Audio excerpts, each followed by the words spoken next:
कि ब्राह्मणों का एक बहुत बड़ा संगठन है जो आरएसएस है।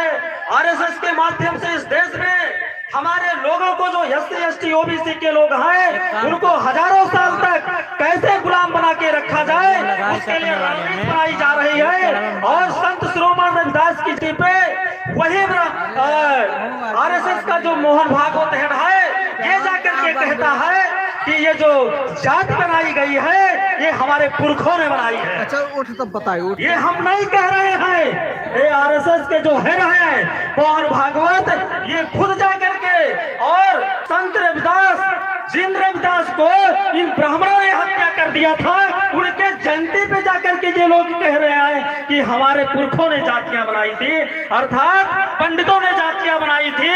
जब इसका पूरा बवंडल मचा तो उन्होंने ये कहा कि पंडित का मतलब होता है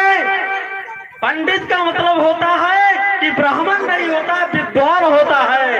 हमारे समाज में पढ़े लिखे हजारों लोग हैं लेकिन वो पंडित नहीं हो सकते हैं, विद्वान हो सकते हैं। ये हमारा समाज उनके चालाकी को अपना समझ रहा है, जिस चालाकी के माध्यम से वो बातें तो कह रहे हैं लेकिन उसको बदल देते हैं जब समाज में प्रतिक्रिया होती है।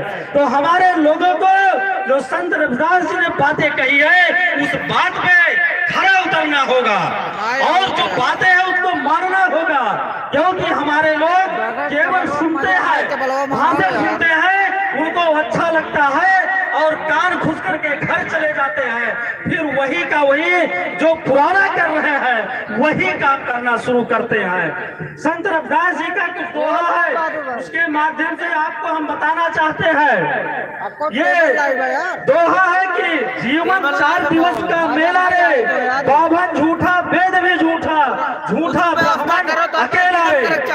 यानी उस समय रविदास जी ने चैलेंज किया था आज के सैकड़ों साल पहले, और जो बातें रविदास जी ने कहा था ब्राह्मणों के पास औकात नहीं थी कि उनका मुकाबला करने के लिए, लेकिन आज यही बात हमारे लोग कह देते हैं तो उनके पीछे ईडी सीबीआई और चारों तरफ से मीडिया लग जाती है। अभी आप लोगों वर्तमान में देख रहे होंगे कि समाजवादी पार्टी के लोग उसमें जो वरिष्ठ नेता है स्वयं प्रसाद मौर्य जी ने कह दिया कि हम लोग शूद्र हैं, उस पे पूरा भवंडर मच गया, लेकिन वो पूरी बात नहीं कह पाए, वो भी ब्राह्मणों की ही बात कहा। क्योंकि आप लोग अछूत नहीं हो, आप लोग शूद्र नहीं हो, आप नीच नहीं हो, आप चमार नहीं हो, फांसी नहीं हो, बेलदार नहीं हो, आप इस देश के मूल निवासी राजा खानदान के लोग हो।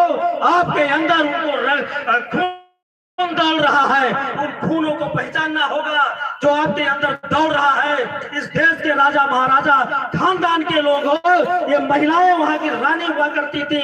ऐसा आप लोगों को यदि आप महसूस करते हो, आपके अंदर यदि रक्त दौड़ रहा है तो क्रांति करना होगा। और क्रांति कौन सा करना होगा? अपनी खोई हुई विरासत को पाना होगा। पाने के लिए लड़ाई करनी होगी और लड़ाई करने से पहले आप लोगों को पढ़ना होगा। बगैर पढ़े या लड़ाई लड़ने के तो आप लड़ नहीं सकते हो, और लड़ाई की दूर ना लड़ाई लड़ी जा सकती है और ना लड़ाई जीती जा सकती है। इसलिए आप लोगों को हम ये कहना चाहते हैं कि आप लोगों को महापुरुषों ने जो विचारधारा दी उस विचारधारा पे आपको चलना होगा। दोहा का कुछ और चंद लाइनें मैं आप लोगों को बताना चाहता हूँ। इसमें संत रविदास जी आगे कहते हैं कि मंदिर भीतर मूर्ति बैठी, पूजक बाहर चेला रे, लड्डू भोग चढ़ावत जनता, मूर्ति के ढिंग केला रे, पत्थर मूर्ति कुछ ना खाती, खाते बाभन चेला रे।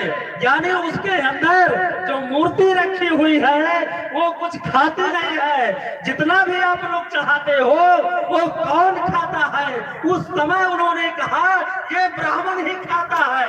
आज हमारे लोग नाम लेने में पीछे हटते हैं, डरते हैं कि हमारे ऊपर मुकदमा दर्ज होगा। तो आज हम लोग गुलामी की जिंदगी जी रहे हैं। आप लोग कहते हो हम आजाद हैं, लेकिन कैसे आजाद हो? उस समय संत रविदास जी अकेले चैलेंज करते थे, उनका मुकाबला करने के लिए किसी